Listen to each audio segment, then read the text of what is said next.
Oggi siamo a San Tomio, facciamo un giro ad anello su per le colline di San Tomio, facciamo le creste.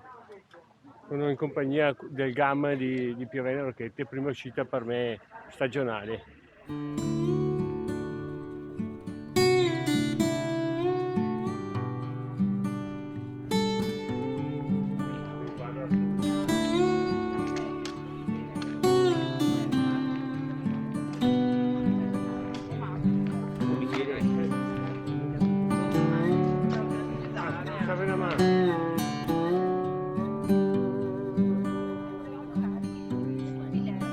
Sentiero delle Creste, eccolo qua, 16 km, resti di una villa romana, il Pozzo, questo è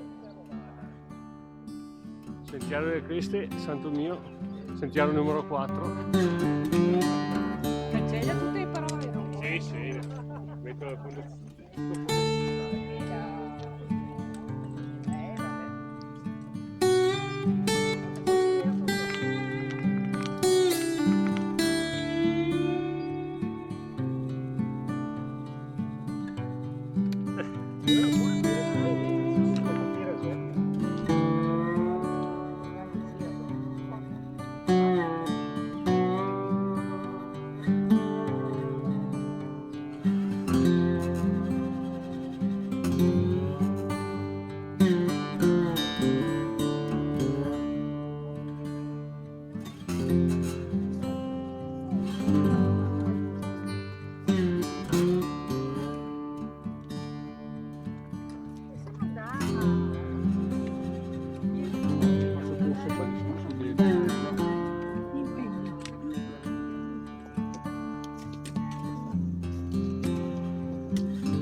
A questo punto facciamo lo stesso percorso di questa mattina per tornare alla macchina. Dopo 17 km e 6 ore di cammino con pause siamo ritornati alla macchina. Adesso facciamo il terzo tempo, bel rinfresco.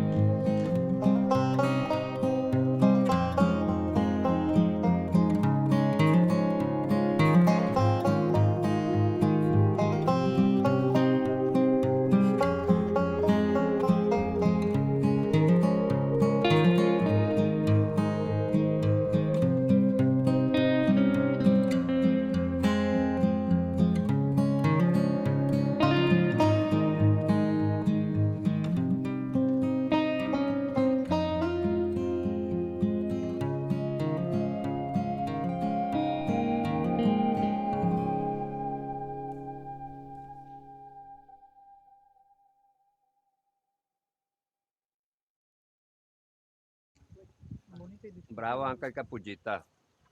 Bravi Sì, tutti. Bravi Capugita. Capogita.